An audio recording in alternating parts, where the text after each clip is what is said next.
Il faut que tu prophétises encore sur un grand nombre de peuples et de nations et de langues et de rois.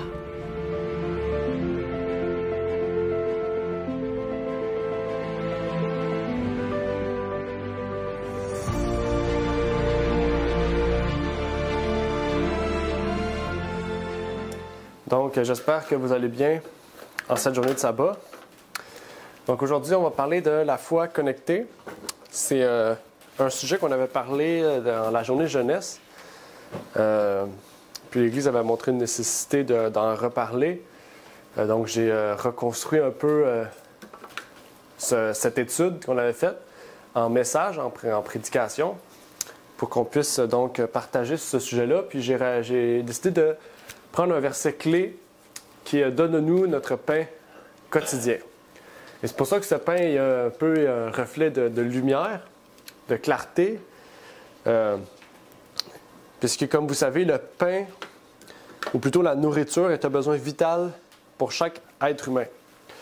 Sans manger, nous allons perdre notre force jusqu'au point où nous allons mourir. Dans la Bible, le pain est cette nourriture qui est utilisée comme une image du Christ. On en parle dans l'Ancien Testament en parlant de la manne du ciel. On en parle dans le Nouveau Testament en parlant du pain de vie. Et quand nous prenons la communion même, on va jusqu'à dire que Christ est ce pain et ce vin d'une façon symbolique en parlant de son sacrifice sur terre. Malgré que la communion n'est pas pratiquée à chaque jour, ni à chaque semaine, le Christ nous fait remarquer qu'à chaque fois que nous prenons le temps d'ouvrir sa parole, nous prenons le temps de souper, de manger avec lui, de prendre de ce pain. Et dans Luc 22, verset 3, d'où est tiré le sous-titre, on peut plutôt dire, « Donne-nous chaque jour notre pain quotidien ».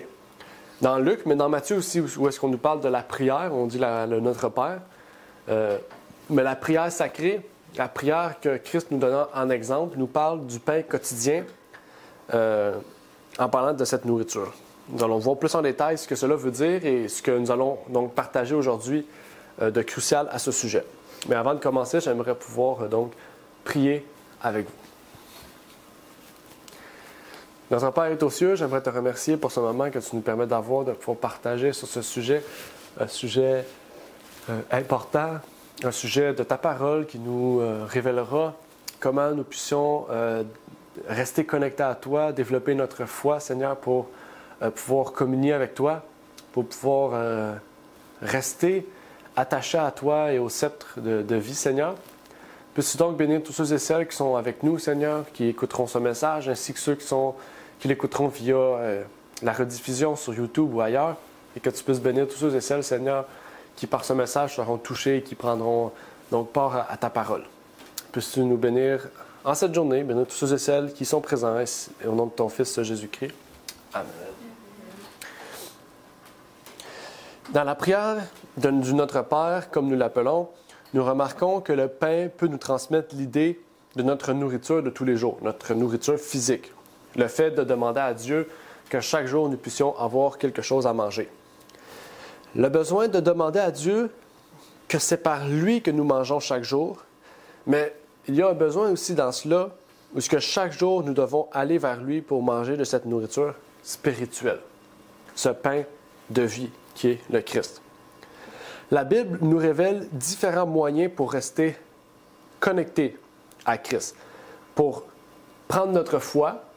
Donc, la première fois que nous consommons de cette nourriture spirituelle du pain de Christ, et comment nous puissions conserver cette communion, cette unité avec Christ, soit personnellement, soit d'une façon familiale, ou d'une façon aussi, on pourrait dire, en couple, ou entre hommes et femmes, donc mariés. La Bible nous donne différents outils pour rester en communion avec lui. Aujourd'hui, on va voir de ces outils-là. On va voir comment la Bible les exprime, comment nous pouvons les utiliser dans notre vie pour rester en communication, en communion avec lui en tout temps. Donc ça, c'est un besoin aujourd'hui, c'est un besoin que tout chrétien doit avoir en fait. C'est un besoin qui est essentiel autant pour moi que pour ceux qui sont avec nous, que ceux qui vont l'écouter. Il y a 4 besoins dans la Bible, ou plutôt 4 choses dans la Bible qui nous décrivent essentiellement comment développer notre foi. Je veux dire, vous aurez beau observer les commandements de Dieu, mais ce n'est pas ça qui va développer votre foi. Puis ça, c'est plutôt le résultat du fait que votre foi vous pousse à aller, en fait. Okay? Vous voyez la différence? La foi n'est pas développée parce que vous observez les commandements, mais plutôt la foi vous pousse à observer les commandements. Donc, pour observer les commandements, il vous faut la foi. Donc, c'est la base. Comment on peut développer cette foi? Comment on peut garder cette foi? Rester en communion avec cette foi en prenant ce pain. Qu'est-ce qu'on pourrait définir de ce pain, en fait? La première chose, c'est la prière. La prière est l'essence du chrétien, est ce qui nous ramène le plus en communion avec Dieu. Parce que la prière est un acte différent, dans le sens que c'est un acte public ou un acte privé de repentance, de supplication, d'encouragement. On peut parler aussi d'intercession, comme on a prié tout à l'heure. C'est un des actes les plus puissants, en fait, de toute la planète. Je dirais que c'est l'acte le plus puissant, en parlant d'humanité, c'est l'acte le plus puissant. Mais c'est l'acte aussi dans la Bible qui nous révèle la plus grande puissance. Puisque la prière, c'est le moyen par lequel nous pouvons obtenir le Saint-Esprit. C'est le moyen aussi par lequel nous pouvons obtenir la guérison, une guérison miraculeuse, comme décrit dans Jacques. Elle dit « Priez pour les malades et mettez une onction d'huile, appelez les anciens et mettez une onction d'huile sur sa tête, etc. » Mais la prière est un moyen aussi non seulement privé, personnel, mais est un moyen aussi familial de pouvoir garder l'unité de la famille, de pouvoir passer au travers chaque journée avec le Christ. Mais aussi, c'est un moyen aussi dans l'Église de pouvoir conserver l'unité de l'Esprit. Donc, c'est un moyen vraiment unidimensionnel dans le sens que on peut l'utiliser personnellement, on peut l'utiliser familialement, on peut l'utiliser fraternellement aussi. On prend l'exemple, tous les patriarches dans la Bible sont l'exemple parfait de prière familiale. Abraham, Noé, Jacob ont fait un autel demandant la bénédiction sur toute la famille, tel un prêtre de la maison. Et la messagère nous demande la même chose avec la famille, avec la maison. Comme les patriarches d'autrefois, ceux qui professent aimer Dieu et devraient ériger un autel au Seigneur partout où ils plantent leur tente, leur maison, leur demeure. S'il est une époque où chaque maison devrait être une maison de prière, c'est bien la nôtre. Les pères et les mères devraient souvent élever leur cœur vers Dieu dans une humble supplication pour eux-mêmes et pour leurs enfants. Donc, elle inclut la prière personnelle. Mais elle dit, le prêtre de la maison dépose sur l'autel de Dieu le sacrifice du matin et du soir, tandis que la femme et les enfants s'unissent dans la prière et la louange. Dans une telle maison, Jésus aimera s'attarder. On parle ici de fait diriger un autel. Dans un autel étaient faits souvent des sacrifices. À l'époque des patriarches, ils faisaient des sacrifices, ils priaient. En faisant un autel, en érigeant un autel, c'était rendre gloire à Dieu, de dire « Je fais un autel ici, je prie pour que ma famille soit bénie ». Et elle nous dit que dans notre demeure, où est-ce que nos tentes sont posées, peu importe où est-ce que nous sommes, même si on reste une semaine à l'extérieur de notre maison habituelle, fixe, elle nous dit, faites un autel. Ça veut dire, prenez un endroit de la maison, du lieu où vous êtes, où vous allez vous réunir pour prier. Réunir pour que la famille puisse rester unie, mais pour que vous puissiez passer au travers de cette journée en vie. Et elle dit ici que le Père, en tant que prêtre de la maison, dépose sur l'autel de Dieu le sacrifice du matin et du soir. Qu'est-ce qui est fait matin et soir? C'était des sacrifices d'agneaux. Et c'est pour ça que je vous dis qu'il y a un antitype aussi de l'autel. Dans le sanctuaire, il y a un antitype en nous, il y a un antitype en Christ, mais il y a un antitype dans la famille aussi, dans le milieu familial. Parce que déjà, il y a 3 termes qu'on retrouve dans le sanctuaire. Autel, prêtre, puis sacrifice. Puis le sacrifice du matin et du soir, c'était un moment où les prêtres faisaient entre les 2 soirs des sacrifices. Et elle nous dit ici que chaque matin et chaque soir, la famille devrait prendre un temps, dirigé par le Père, pour que le matin, la famille puisse commencer la journée avec le Seigneur, qu'elle puisse terminer la journée avec le Seigneur. Elle ne dit pas de prendre 3 heures, 4 heures, 8 heures, c'est pas écrit, mais on sait qu'un 30 minutes, juste pour chanter un chant, prendre un verset de la Bible, méditer, poser des questions aux jeunes, prier là-dessus, c'est nécessaire, c'est la moindre des choses pour pouvoir débuter une journée. Donc, on continue avec cet aspect, puisque ici nous parlons de la famille. Ce n'est pas tout le monde qui a une famille, mais quand on a une église, on peut remplacer, les membres peuvent, la Bible nous dit que l'église soutienne les veuves et l'orphelin. C'est le travail de l'église, quand il n'y a pas de famille, de pouvoir faire ce travail-là, d'autel, de sacrifice du matin et du soir. Par la prière, la méditation et le chant, de la même manière, dans le sanctuaire, il y avait un autel de sacrifice. Cela est un sacrifice pour la famille, mais est judicieux pour protéger la famille pendant la journée et la nuit, puisqu'on ne sait jamais qu'est-ce qui peut arriver à la famille. Mais il y a aussi le culte, ou la prière publique et personnelle. Dans Matthieu 6, verset 6, on nous dit « Mets-toi quand tu pries, entre dans ton cabinet et ayant fermé ta porte ou entre dans ton garde-robe ou dans ta chambre, peu importe la version. Prie ton Père qui est dans ce lieu secret, et ton Père qui voit dans le secret te le rendra publiquement. » On parle ici de la prière privée, la prière personnelle. La prière privée et personnelle, c'est la même chose que familiale. Puisque la prière familiale nous disait « Faites un autel, priez ». Ce qui veut dire que, dans un sens symbolique, on doit prendre un lieu, un moment précis pour, avec la famille, mais plutôt pour et avec la famille, louer l'Éternel, lui donner la journée et lui donner la nuit, mais aussi personnellement, on doit prendre un moment dans notre chambre, ou si vous êtes seul dans votre demeure ou dans votre salon, peu importe où est-ce que vous vous sentez à l'aise de le faire dans votre demeure, de prendre un moment pour prier, méditer aussi personnellement la parole. De pouvoir prier, de pouvoir demander à Dieu de vous aider personnellement dans votre vie. Bien sûr, la prière ne se résume pas seulement au fait de prendre un moment précis puis de laisser faire la journée. On voit Daniel, par exemple. Daniel priait matin, midi, soir. Il priait 3 fois par jour. Okay? Donc, ça peut être un moyen aussi de chaque jour prendre un moment, à chaque temps de prendre un moment précis de la journée pour prier. Bien sûr, Jésus a dit en tout temps, en toute heure, que votre vie soit une prière. Ça veut dire que n'importe où, n'importe quand on a besoin de prière, on a besoin de se remettre à Dieu, on peut le faire.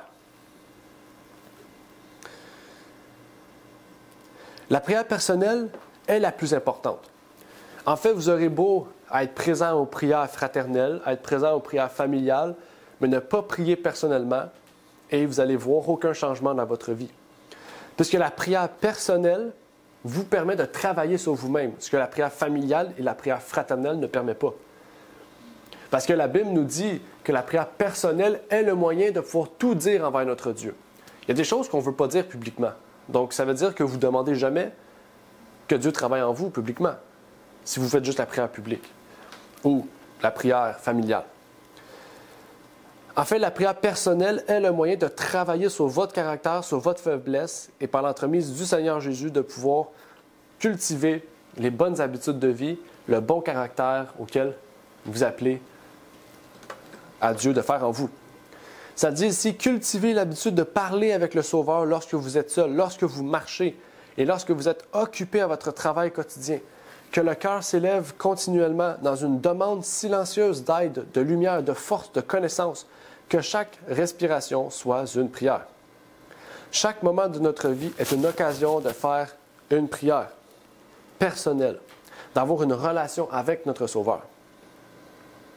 La prière familiale est aussi importante, mais n'est pas aussi puissante qu'une prière seule, sincère, entre vous et votre Seigneur. Il reste aussi la prière publique, qu'on a parlé, mais sans voir l'intérêt. La prière devant l'Église, la prière fraternelle, un moment important aussi auquel on peut garder l'unité de l'esprit. On peut prendre l'exemple de Actes. Qu'est-ce qu'ils ont fait dans la chambre haute? Ils ont prié et jeûné. Donc, il y a une importance d'avoir une prière aussi fraternelle avec les autres personnes de l'Église. Dans Jacques 5, verset 16, on dit « Confessez vos fautes les uns aux autres et priez les uns pour les autres, afin que vous soyez guéris, car la prière fervente du juste a une grande efficacité. » Ici, on ne parle pas de... Ça dit « Confessez vos fautes », on ne dit pas « Confessez vos péchés ». Confessez vos fautes. Une faute, ce n'est pas un péché nécessairement. Une faute, c'est quelque chose qu'on a fait envers un frère ou envers une sœur auquel Dieu nous invite à les confesser. C'est peut-être un mal, c'est peut-être quelque chose de mal que vous avez fait envers un autre individu auquel on doit aller vers lui, on doit lui dire, on doit prier aussi. Pourquoi? Pour qu'on puisse être guéri, pour qu'on puisse garder la communion, l'unité entre chaque individu.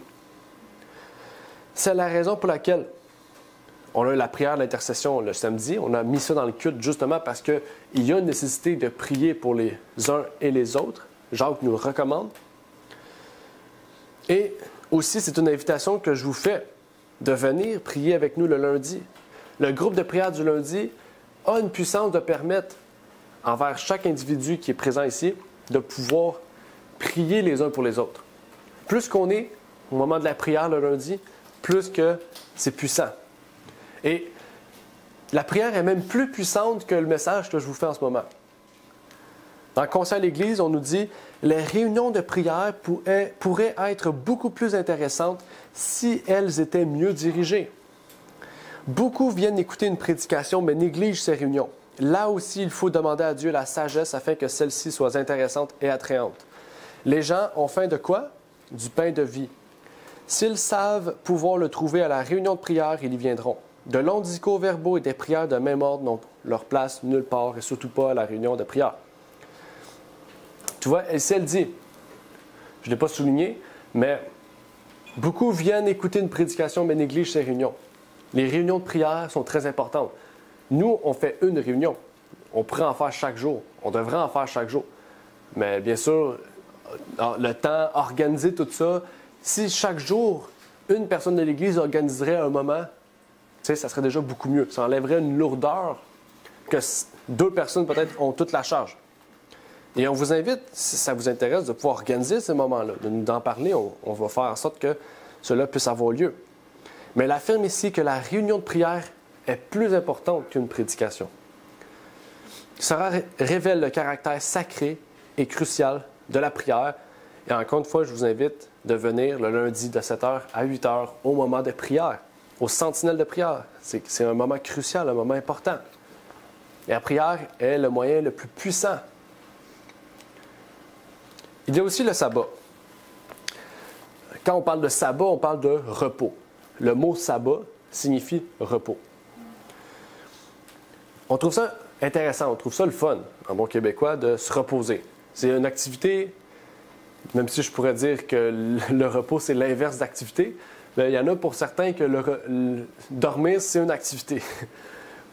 Et on aime ça, se reposer. En fait, c'est essentiel. Hein? Un mauvais sommeil, c'est une mauvaise journée. Hein? Un mauvais sommeil, c'est un manque de force. Hein? Surtout pour ceux peut-être qui font de l'haltérophilie. Je ne sais pas si c'est ça qu'on dit. Parce que c'est du gym, ça ne se dit pas. De l'entraînement, ceux qui font de l'entraînement physique. Sans repos, bien, vous ne pourrez jamais développer le corps ou les muscles ou la perte de gras que vous désirez chercher. Le repos est un moyen essentiel de bien récupérer, mais de bien aussi de développer une bonne habitude de vie. On peut penser aux vacances aussi. Quand on prend des vacances, on va, c'est pas besoin d'aller dans un autre pays, mais quand on va à la plage ou qu'on va dans un hôtel, même au Québec, près de l'eau, et qu'on recherche ce repos, ce moment de sérénité, pour renouer l'énergie, on est content. Mais le sabbat est un combo de toutes ces choses-là, sans même devoir dormir. Parce que le but, c'est pas de dormir le sabbat, mais le but, c'est de se reposer de tout ce qu'on fait la semaine. Donc, pour moi, c'est un gros repos. Hein? Pour nous, j'espère que c'est pas un gros repos aussi. Le sabbat n'est pas seulement dans un aspect sacré pour le Seigneur ou écrit par le doigt de Dieu dans la loi. Déjà, ça montre l'importance de la loi, mais du sabbat plus particulièrement. Mais le sabbat doit être d'abord dans notre cœur. Il a été d'abord institué pour le bien-être de l'homme. Dans Genèse 2, versets 2 et 3, on nous dit « Et Dieu eut achevé au 7e jour son œuvre qu'il avait faite. Et il se reposa au septième jour de toute son œuvre qu'il avait faite. Et Dieu bénit le septième jour et le sanctifia, parce qu'en ce jour-là, il se reposa de toute son œuvre pour l'accomplissement de laquelle Dieu avait créé. Est-ce que Dieu avait besoin de se reposer? Non, Dieu, c'est Dieu. Il n'a pas besoin de reposer. Dieu n'a pas fait d'effort pour faire la création. Okay? Il n'a même pas bougé. Okay? Parce que son esprit, c'est son souffle. C'est sa parole, c'est lui. Son esprit, c'est spirituel. Okay? Dans le sens, il peut juste penser à la chose et la chose arrive. Il peut juste le dire et la chose arrive. C'est par son esprit qu'il a fait la création. Et ici, ce qu'il veut nous montrer, c'est qu'en se reposant, il a pu contempler son œuvre. En fait, quand tu continues à créer quelque chose, si Dieu aurait créé le septième jour, il n'aurait pas pu contempler sa création. Mais en se reposant le septième jour, il a pu contempler le résultat des 6 jours qu'il a fait. Dieu nous invite à la même chose. Et ça nous montre que si Dieu ne s'est pas reposé le septième jour dans le sens physiquement, il a plutôt fait une contemplation de cette journée, il l'a sanctifié, il l'a béni. Il nous demande de faire la même chose. Il nous demande au niveau de nous concentrer sur l'aspect spirituel. Pendant 6 jours, on se concentre sur l'aspect physique. On coupe le gazon, on nettoie nos autos, on va travailler. On se concentre sur l'aspect physique, tout en maintenant un aspect spirituel qu'on appelle le pain de vie. On est obligé d'en manger chaque jour. Si on ne mange pas, on n'a pas l'énergie. Mais le 7e jour, on fait juste manger du pain. C'est un peu ça que je veux vous dire. Le 7e jour, on tasse le plus possible l'aspect physique de notre vie pour se concentrer sur l'aspect spirituel. OK? Dieu s'est reposé d'un repos spirituel, d'un repos mental. Spirituel, c'est esprit. OK? Car il fait la chose par sa bouche, par son esprit. Le repos est un repos physique, mais le sabbat, qui signifie repos, est un repos spirituel par lequel nous reconnaissons plusieurs choses. La reconnaissance du sabbat est la reconnaissance de la divinité du Père et du Fils. La reconnaissance du sabbat est la reconnaissance des bénédictions matérielles que nous avons eues et que nous aurons. Le sabbat, la reconnaissance du sabbat est le processus de sanctification que nous faisons tout au long de la semaine et que le sabbat, nous puissions retrouver notre source de cette énergie de sanctification pour pouvoir commencer cette nouvelle semaine. La reconnaissance du sabbat est la reconnaissance dans l'attente du repos de Dieu. Puisque le repos de Dieu, le royaume de Dieu, désolé. Puisque le royaume de Dieu, nous sommes dans ce royaume de grâce, mais nous attendons ce royaume de gloire. Et il y en aurait plein d'autres. Le sabbat, c'est beaucoup de choses.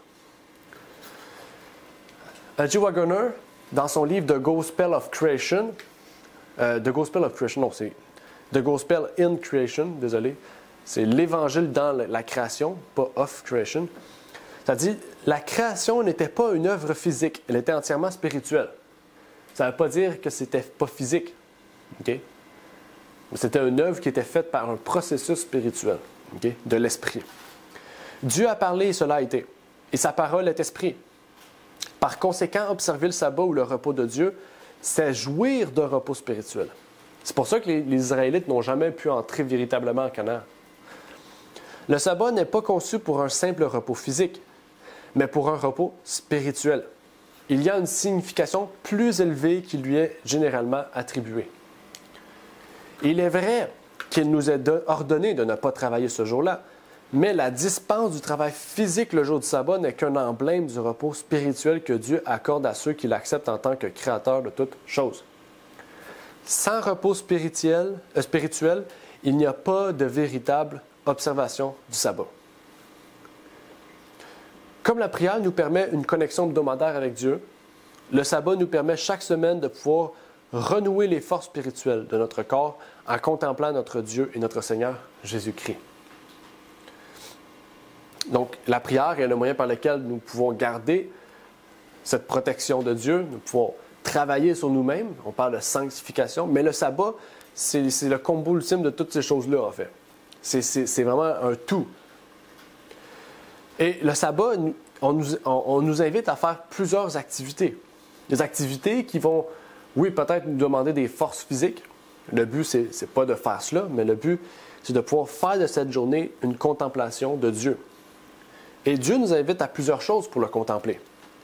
Dieu a dit dans sa parole, si vous aidez un plus petit que moi, vous le faites à moi-même, c'est-à-dire à Christ. Donc, en aidant notre prochain cette journée-là, nous pouvons contempler Dieu, parce que nous nous concentrons sur les activités de Dieu. Donc, il y a plusieurs choses. Aider notre prochain, contempler sa nature, sa création, étudier en groupe la parole de Dieu, du moins tout ce qui nous permet de nous concentrer sur Dieu, sur ce qui nous invite à savoir l'amour de Dieu et l'amour de notre prochain, sont sur les choses à laquelle Dieu nous invite cette journée-là. Si nous respectons le sabbat, nous aimons Dieu, nous reconnaissons l'amour que nous portons envers Dieu, et en cette journée-là, nous pouvons aimer notre prochain en aidant notre prochain. Dans le livre My Life Today, on nous dit « Le sabbat n'est pas censé être une période d'inactivité inutile. C'est pas juste s'asseoir, prendre un téléphone et écouter des vidéos drôles. Malgré qu'on peut penser cela, parce qu'on se dit « bon, on fait rien ». La loi interdit le travail séculier le jour du sabbat du Seigneur. Le labeur qui permet de gagner sa vie doit cesser. Aucun travail pour le plaisir ou le profit du monde n'est autorisé en ce jour-là. Mais, de même que Dieu a cessé son travail de création, s'est reposé le jour du sabbat et l'a béni, de même, l'homme doit abandonner les occupations de sa vie quotidienne et consacrer ses heures sacrées à un repos saint, à l'adoration et à des saints actes. L'œuvre du Christ dans la guérison des malades était en parfait accord avec la loi. Elle honorait le sabbat. Le repos, l'adoration et les actes saints, voilà le but du sabbat. Et elle a bien dit un repos saint. C'est ce à quoi Dieu nous invite en tant qu'Église, en tant qu'individu, mais aussi en tant que famille, de pouvoir consacrer cette journée au Seigneur et au repos spirituel. Mais si on va plus loin, il y a d'autres choses qui incluent aussi dans cet acte continuel de bénédiction et de foi connectée, de pain de vie. La lecture. La lecture de la Bible, ou plus crucial encore, la méditation et l'étude dans les temps perdus ou les moments de culte familial ou autres sont cruciales. Je voulais mettre le texte, je n'ai pas pu le trouver, mais elle nous dit quand vous n'avez rien à faire. Il y a des gens, des fois, qui, par exemple, ils vont travailler en autobus ou ils vont travailler puis en covoiturage, je ne sais pas, avec quelqu'un. C'est dans ces moments-là qu'il est le plus crucial à lire la Bible, à étudier la Bible, à prendre juste un passage, puis tout au long de votre voyage, d'étudier les différents aspects de ce passage, de comprendre, parce que c'est du temps perdu, c'est ça du temps perdu. Du temps perdu, c'est pas le temps qu'on perd, non. C'est le temps où on se dit, j'ai rien à faire. Mais si tu n'as rien à faire, étudie la parole. Parce que ces moments-là, il faut toujours chercher à étudier la parole. Puis hier, avec Aravna, hier soir, on étudiait l'histoire des pionniers adventistes. On étudiait comment il s'appelle? Haskell, un des pionniers adventistes qui était pasteur, il s'appelle Stephen Haskell. Puis lui, il disait que, en fait, dans le train, il ne peut pas lire la Bible. Pourtant, c'est la personne qui lisait le plus la Bible. Il était tout le temps là. Mais il dit, dans le train, je ne peux pas lire la Bible parce qu'il dit, si je rouvre la Bible, je ne serai plus capable de la fermer. Puis il dit, c'est déjà arrivé qu'il était sur le pont, il était sur le quai, là, en train d'attendre le train. Puis il a ouvert sa Bible, puis quand il a levé sa tête, le train n'était plus là. Il était obligé de revenir le lendemain matin pour prendre un autre train. Donc il dit, depuis, je n'ouvre plus ma Bible parce qu'il aime tellement ça, il se concentre tellement, il veut tout comprendre qu'il n'est plus capable de le fermer, puis il perd de vue le temps extérieur. C'est pour vous montrer à quel point cet homme aimait lire la parole. T'sais. Puis vous n'avez pas besoin de prendre un chapitre. Je vous dis ça parce que ce même pasteur disait que pour lui, chaque mot dans la Bible, chaque idée dans la Bible, chaque passage a une application spirituelle, a une compréhension spirituelle cruciale pour nous. Donc, vous pouvez prendre un passage puis le méditer pendant des heures et des heures. Parce qu'il y aura des leçons à faire, il y aura des liens à faire avec d'autres passages de la Bible ou d'autres idées de la Bible. La Bible nous dit aussi d'elle-même qu'elle est cruciale. Dans 2 Timothée 3, 16 et 17, on nous dit « Toute l'Écriture est divinement inspirée et utile pour renseigner, convaincre, corriger, pour former à la justice. » Et ça dit « Afin que l'homme de Dieu soit accompli et propre à toute bonne œuvre. » Est-ce que vous vous considérez comme des hommes et des femmes de Dieu? Si vous dites oui, eh bien, pour être accompli et pour être propre à toute bonne œuvre, il faut étudier et lire la Bible chaque jour. Il faut garder un lien avec ce pain de vie pour que nous puissions être enseignés, que nous puissions être convaincus, pour que nous puissions être corrigés ou repris, pour que nous puissions aussi être formés à la justice. Si on ne prend pas le temps de le lire, on ne pourra jamais être formé à la justice. On ne pourra jamais former un caractère apte apte au ciel, en fait. Et donc, la Bible a pour but que nous puissions être accomplis. Okay? Le mot accompli, c'est le mot parfait. C'est ça le mot accompli. En grec, c'est le même mot que parfait. Ou le même mot que sainteté. Okay? Comme Dieu est saint, soyez saints comme Dieu est saint. C'est le même mot. Okay? Parce que ça, être accompli, c'est être parfait. Ce qui ne veut pas dire flotter dans le ciel, être blanc, puis comme on imagine, c'est pas comme l'Église catholique le dit. Non, on parle au niveau du caractère. Pour former un caractère accompli, pour que l'homme puisse être accompli, le seul moyen, c'est par la parole. Puis on sait que la parole, c'est le pain de vie qui est Jésus-Christ. Le livre de Job commence. Ça dit, Job était un homme accompli, était un homme parfait. OK? Et l'inverse va s'accomplir. Si on arrête de manger, on meurt. Si on arrête d'étudier ou si on arrête de prier, on arrête de faire le sabbat ou on fait un peu tout gauche et droite. Si on arrête de lire la Bible, bien, qu'est-ce qui arrête? On arrête, mais on meurt spirituellement. C'est la même chose. Vraiment, c'est une habitude de vie qu'on doit prendre. Chaque matin, vous vous levez, vous vous habillez, vous vous brossez les dents. Si vous arrêtez de vous brosser les dents, vous faites quoi? Vous n'aurez plus de dents. Ben, c'est la même chose. Si vous vous levez le matin, vous vous habillez, vous faites votre lit, vous avez pris l'habitude chaque matin de faire votre lit. Hein? C'est quoi une habitude? Ça veut dire que c'est quelque chose que vous ne pensez même plus. Vous le faites automatiquement. Des fois, vous vous dites, est-ce que j'ai fait mon lit? Ben oui, j'ai fait mon lit. Tellement que c'est une habitude, vous oubliez que vous avez fait cet acte, cette action. La Bible doit être la même chose. Quand vous vous levez le matin, vous devez tout de suite vous mettre à genoux, prier. La loi dit, aussitôt que vous sortez de votre lit, vous devrez prier. Comme ça, tu es sûr de ne pas oublier. Puis ça devient une habitude de vie. Ça devient une habitude. J'ai pris cette habitude-là à cette heure, parce qu'avant, j'avais l'habitude de me lever, de dire, bon, je vais manger, je vais être concentré pour prier puis lire. Puis des fois, j'oubliais de prier. J'ai dit, bon, je prends plus cette habitude-là. J'ai fouillé un peu, j'ai vu qu'elle disait, levez-vous, priez. À cette heure, je me lève, je me lance à terre à genoux, puis je prie.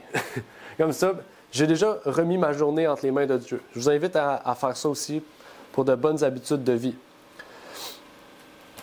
Et c'est la même chose, en Romains 10, 17, on nous dit « La foi vient donc de ce qu'on entend, et ce qu'on entend vient de la parole de Dieu. » Donc, si vous ne lisez plus la Bible, vous n'entendez plus le moyen par lequel Dieu veut vous parler. Hein? Quand vous arrêtez de parler avec quelqu'un, qu'est-ce qui arrive? Bien, vous n'avez plus la même affinité avec cet individu. Et vous allez commencer à prendre Dieu pour un absurde, à douter de ce que Dieu a fait, de douter de sa parole, de douter de sa grâce, de sa miséricorde, de douter de toutes ces choses. Et Dieu nous invite réellement à prendre le temps avec lui. Sans entendre, sans lire, sans étudier la parole, nous n'aurons pas la foi. Nous allons la perdre. La foi, en fait, c'est comme une plante. Si vous arrêtez de l'arroser, elle meurt. Si vous arrêtez de donner du soleil, elle meurt.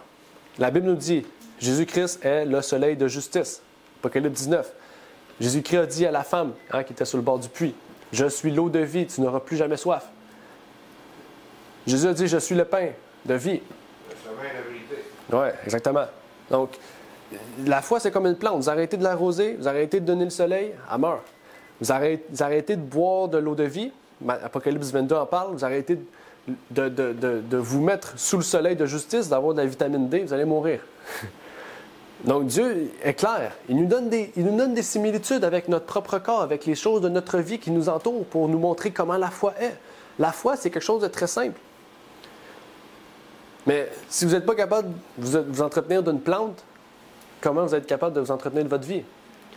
Je ne vous dis pas que si vous n'êtes pas apte à avoir des plantes, vous allez mourir. Mais c'est pour vous dire que le fonctionnement d'une plante est le fonctionnement du corps humain aussi.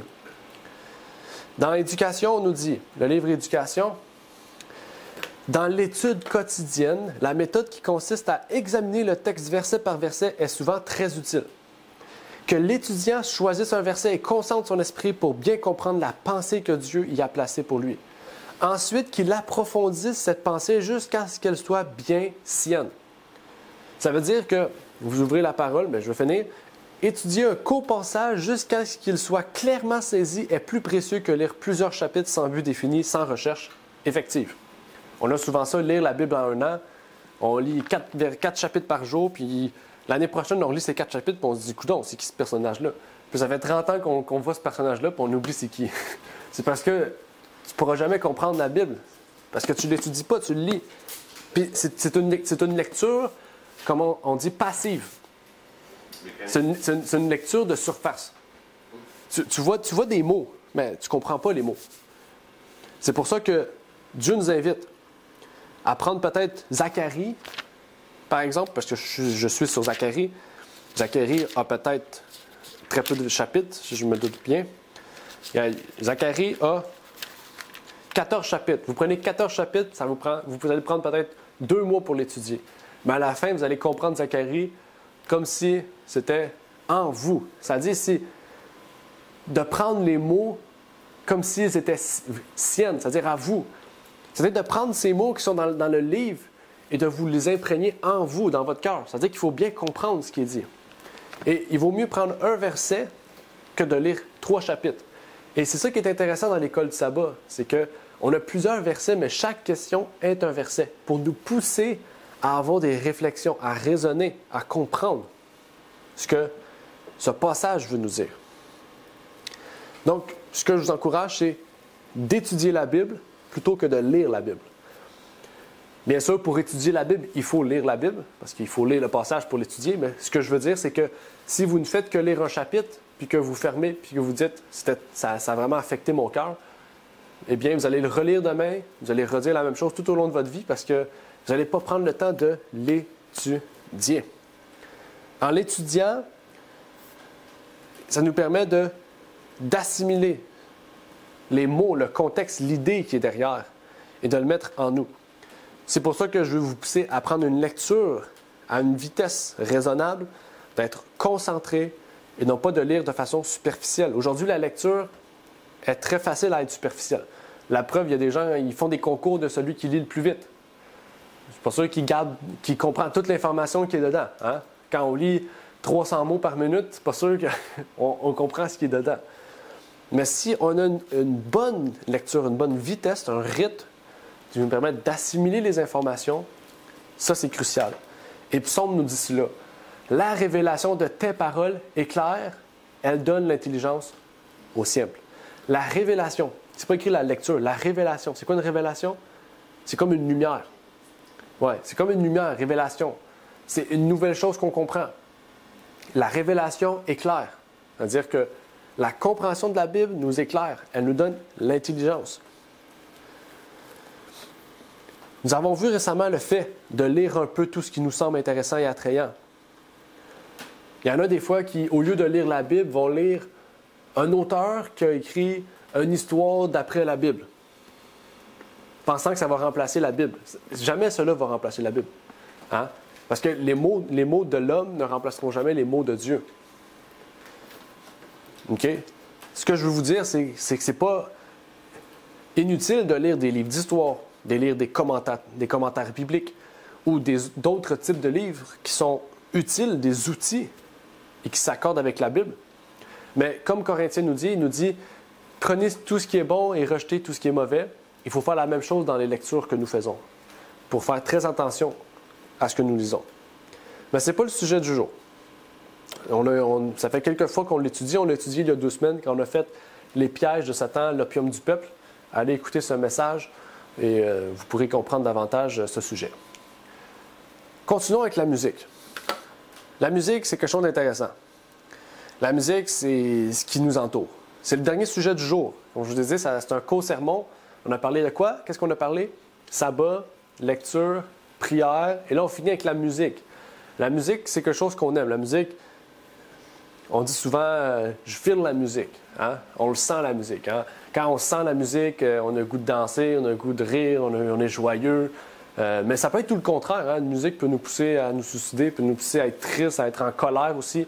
Hein? Quand on entend de la musique très agressive, on a le goût de tout casser. Et la musique nous procure les sentiments. Okay? Et c'est là que la musique est un problème. Quand la musique nous procure des sentiments, plutôt que nous élever vers le ciel, parce que c'est ça le but de la musique, c'est là qu'il faut faire très attention. La musique est un outil du sentimentalisme, est un outil qui nous procure des sentiments. Et ça, c'est dans plusieurs aspects. Premièrement, ce n'est pas dans les paroles. La première des choses, c'est dans la façon dont la musique est jouée. Okay? On pourrait prendre une musique de l'Émile Louange qu'on a chantée aujourd'hui, la mettre en jazz, la mettre en blues, la mettre en rock, la mettre en country. Vous allez toutes sentir la musique. Vous allez toutes la feeler. Hein? Vous allez toutes bien feeler la musique. Vous allez toutes dire « Ah, ça c'est bon, c'est de la bonne musique ». Puis on prend une guitare puis un piano pour la mettre dans la manière dont l'auteur l'a mis, l'a construite. Et là, vous allez toutes vous dire « Ah, c'est pas bon, je me sens pas joyeux. » Mais pourtant, vous allez écouter les paroles plutôt que vous concentrer sur le rythme. Et c'est là que la musique est un des pièges les plus puissants aujourd'hui. Aujourd'hui, la meilleure musique, c'est plus la parole, c'est qu'est-ce qui nous fait le plus bouger. La musique est un moyen puissant. On peut prendre un exemple avec David et Saül. Si vous vous rappelez, Saül avait des esprits mauvais en lui. Qu'est-ce qui apaisait Saül? La musique que David jouait. David n'arrivait pas à côté de lui puis il jouait du rock. Hein? Non, déjà il jouait de la harpe. Puis il jouait de la musique calme et douce, qui calmait son esprit. C'est ça que la Bible nous dit. C'est ce que Dieu nous invite. La musique est un moyen puissant de nous élever vers Dieu. Inversement, c'est un moyen puissant aussi pour nous rabaisser sur terre, nous laisser sur terre. Parce que les paroles ont beau nous élever, mais si le rythme nous ramène sur terre, on reste sur terre, même si les paroles sont belles. Et c'est ça qui est très important. Et je sais qu'il y a différentes personnes qui ont des idées différentes. Il y en a qui vont dire que il y a des musiques du culte, du sabbat, des musiques qu'on écoute la semaine. Il ne peut pas y avoir des musiques différentes. La musique, c'est un aspect global qui veut nous procurer, non pas un effet, un sentiment de gratitude, de bonté ou de joie, mais c'est un effet qui nous amène vers le ciel, qui nous pousse toujours à avoir des réflexions. Dans le livre de David Tam, The Secret Power of Music, vraiment c'est un livre très puissant que je vous encourage à lire. C'est plate qui n'existe pas en français, mais vraiment ce livre-là, c'est un livre très poussé. Il nous dit, on a remarqué que dans la grande majorité des cas, lorsque le mode de musique d'une civilisation devenait de plus en plus primitif et négligé, la civilisation elle-même versait dans le barbarisme, glissant ainsi vers le déclin pour finir par ne plus du tout être une civilisation. Les civilisations classiques qui étaient la Chine et l'Inde ont décliné de concert avec le déclin de leur musique. C'est quand même spécial ça, quand on remarque que les grandes, Babylone, Grèce, Rome, tout ça, ont toutes graduellement décliné dans l'aspect de la sagesse, de la connaissance, avec la musique qui était jouée. C'est pour vous dire qu'est-ce que la musique procure. Okay? Je vous prends un exemple aujourd'hui. La Grèce ancienne. Vous connaissez la Grèce ancienne, on pense à Alexandre le Grand, on pense à Socrate, on pense à Platon, on pense à Aristote, on pense même au théorème de Pythagore, hein? Pythagore, un grand philosophe grec. Je pourrais nommer tous les Grecs qui existent, les philosophes qui existent. C'est toute la même époque. Okay? La Grèce ancienne est l'un des exemples les plus excellents. Il faut savoir que la Grèce est réputée pour sa connaissance en philosophie, ses plus grandes connaissances, ses plus grandes avancées, même de l'astronomie, pas de l'astrologie, les plus grandes connaissances de tout. Okay? La NASA a basé la plupart de ses connaissances sur la Grèce antique. Okay?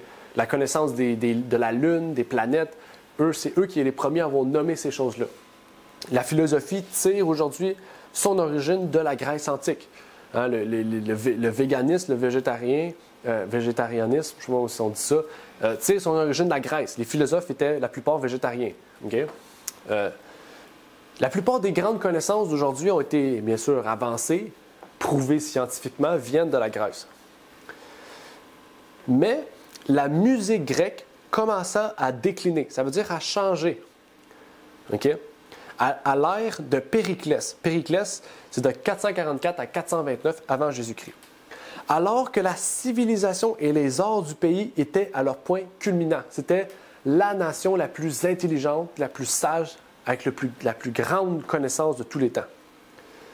Progressivement, la musique grecque fut inondée de piètres innovations, de modulations excessives, remplaçant ainsi les styles les plus raffinés et les mieux disciplinés. Peu de temps après ce revirement musical, donc, on voit l'apogée de la Grèce en termes de connaissances, en termes de sagesse. On voit Alexandre le Grand, là, c'est lui qui est allé le plus loin. Il était rendu quasiment en Chine. Okay? On voit leur niveau de tout. Et à cause que la musique a décliné, en termes de paroles, en termes de tout, qu'est-ce qui est arrivé? Une violente révolution physique et l'ultime ruine d'Athènes prirent place. Athènes a été détruite. Le style élevé et discipliné des mélodies était remplacé par des modes d'expression sans substance, à la recherche de quelque chose de nouveau. La musique grecque devient banale et efféminée, et les gens s'y accommodèrent. L'homosexualité prit place partout à Grèce. La nation, en tant que force militaire et forteresse culturelle, se mit à flétrir, et vient la chute de Grèce par les Romains. Il est arrivé la même chose dans la Rome. Il est arrivé la même chose dans Babylone. Il est arrivé la même chose dans l'Église aujourd'hui. L'état de la musique dans le monde est le résultat de la nation. Okay? Parce que qu'est-ce qui joue dans les clubs, c'est pas la musique grecque antique. Hein? C'est juste pour nous faire bouger, nous faire élever des sentiments, pour nous pousser à la dérivation, au péché et à toutes sortes d'idées. C'est pour ça qu'il y a de moins en moins de paroles dans les musiques. Ils n'ont plus besoin de paroles. Tant que ça fait boum boum, c'est bon. Il faut savoir que la musique est une dérivation du mot muse, qui signifie l'art de méditer. Nous pouvons méditer de bonnes choses et de mauvaises choses aussi. Nous pouvons aussi, par son rythme, détruire le message par lequel nous voulons être médités, que nous voulons méditer. Et en détruisant ce message à lequel le texte nous amène à méditer, nous nous amenons vers l'amusement. L'amusement, c'est le contraire de la méditation. Okay? Dans Psaume 143, verset 5, on nous dit « Je me souviens des jours d'autrefois, je médite toutes tes œuvres, je m'entretiens des ouvrages de tes mains. » Par le chant, nous pouvons méditer les œuvres de l'Éternel. La miséricorde, la rédemption, sa divinité. On peut se rappeler de la grandeur en tout temps, de son amour qu'il verse pour nous. Psaume 150, 1 et 2. Louez l'Éternel, louez Dieu pour sa sainteté. Louez-le pour cette étendue qu'a faite sa puissance. Louez-le pour ses hauts faits. Louez-le selon la grandeur de sa majesté. La louange est importante pour Dieu. Dans Apocalypse 4 et 5, on voit que les anges, en tout temps, chantent la gloire de Dieu. Pourquoi les anges chantent la gloire de Dieu s'ils le savent déjà? Ils sont dans un monde parfait. C'est parce qu'en le chantant, c'est le moyen par lequel on peut y rendre gloire. Ils ont beau le dire, mais en le chantant, ça rend la chose plus puissante. Ça rend l'écho du ciel comme une mélodie de gloire. Il est celui qui mérite notre adoration pour tout ce qu'il a fait pour nous. La musique à travers les époques furent l'un des moyens de se rappeler des versets bibliques aussi. On se rappelle de ceux qui ont été mis sur les poteaux de feu, j'oublie le nom, le bûcher, sur le bûcher. Qu'est-ce qu'ils faisaient? Ils chantaient. On se rappelle de ceux qui, à travers le temps où il n'y avait pas de Bible, à l'époque d'Arius, qu'est-ce que Arius et ses partisans faisaient? Ils chantaient. Ils chantaient pour se rappeler les doctrines à laquelle ils attachaient. Il y a un seul Dieu, il y a un seul Seigneur, Jésus-Christ, le Fils de Dieu. À l'époque des persécutions, le chant était le moyen par lequel ils pouvaient se rappeler de la parole, de se rappeler de leur foi. Dans la tragédie des siècles, on nous dit « Ils se réjouissaient à tel point d'être jugés dignes de souffrir pour la vérité. » Que leur chant de triomphe dominait le crépitement des flammes. On n'entendait même plus les flammes, on entendait juste les gens chanter. Lorsqu'ils étaient sur le bûcher, levant les yeux, ils voyaient par la foi Jésus et les saints anges qui les contemplaient avec amour et se réjouissaient de leur fermeté. Le chant est un moyen de nous élever vers Dieu quand elle est bien employée. Le livre Éducation nous dit C'est un des moyens les plus efficaces pour imprimer dans les cœurs les vérités divines. Bien souvent, l'être angoissé, au bord du désespoir, entendra revenir à sa mémoire quelques paroles de Dieu. Un chant d'enfant depuis longtemps oublié, et les tentations perdront de leur pouvoir. La vie prendra un sens nouveau, une direction nouvelle. Le courage et la joie reviendront et rejailliront sur d'autres âmes. Il ne faudra jamais perdre de vue que le chant est un précieux moyen d'éducation. Ces hymnes purs et doux, chantons-les chez nous, et la bonne humeur, l'espoir, la joie remplaceront les paroles de blâme. Chantons-les à l'école, et les élèves se sentiront plus près de Dieu, et leurs maîtres plus près les uns des autres. Ça crée l'unité, ça garde l'unité. Lors du culte, le chant est un acte d'adoration tout autant que la prière. Il ne nous dit pas ici quel chant, il nous dit le chant. D'ailleurs, nombre de chants sont des prières. Si l'enfant comprend cela, il sera plus attentif aux mots qu'il prononce en chantant et plus profondément soumis à leur, influence. Dieu veut nous révéler que notre corps est le temple de son esprit et que par la musique, par la lecture, par le sabbat et par la prière, nous pouvons développer quotidiennement notre nourriture spirituelle nécessaire à un bon fonctionnement de notre corps entier. Celui-là? Non, celui-là.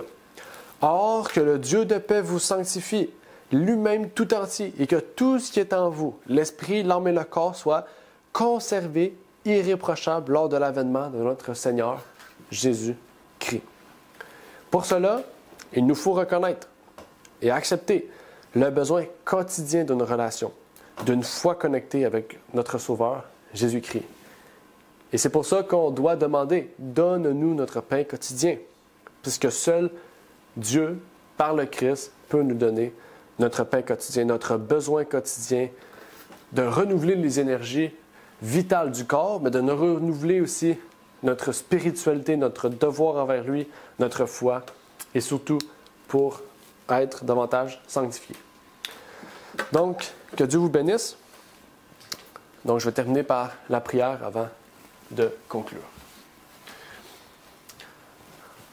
Notre Père est aux cieux, j'aimerais te remercier pour ce moment que tu nous permets d'avoir, de pouvoir contempler les promesses, contempler les moyens par lesquels tu nous as donné de pouvoir conserver notre foi active, Seigneur. Tu nous révèles que la foi est le moyen le plus puissant de pouvoir former notre caractère pour être des hommes et des femmes complets. C'est le moyen le plus efficace de pouvoir aussi travailler au service des autres et à ton service, Seigneur. Puisses-tu développer ces habitudes de vie, Seigneur, cruciales en nous, que ce soit par la lecture, par la prière, par le chant, par le sabbat. Tu nous donnes ces 4 moyens, Seigneur, pour nous permettre de garder cette foi active et non pas passive, pour garder cette foi toujours utile, Seigneur, à pouvoir aimer notre seul Dieu et aimer notre prochain. Et donc, je te prie pour chaque personne peut-être qui vit des difficultés, qui peut-être aimerait développer des habitudes de vie saintes, Seigneur, non seulement dans leur vie physique, mais dans leur vie spirituelle, Seigneur, et que tu puisses les bénir, que tu puisses leur permettre, Seigneur, d'organiser leur temps, leur vie pour qu'ils puissent mettre en place ces choses, Seigneur. Et je te prie donc pour ces choses, au nom de ton Fils Jésus-Christ. Amen. Amen. Merci d'avoir écouté cette vidéo. Si vous désirez rejoindre l'œuvre au Québec, veuillez nous contacter par email à asjh1889 de Terrebonne @gmail.com et via Facebook à commercial asjh1889 de Terrebonne. Merci à vous et que Dieu vous bénisse.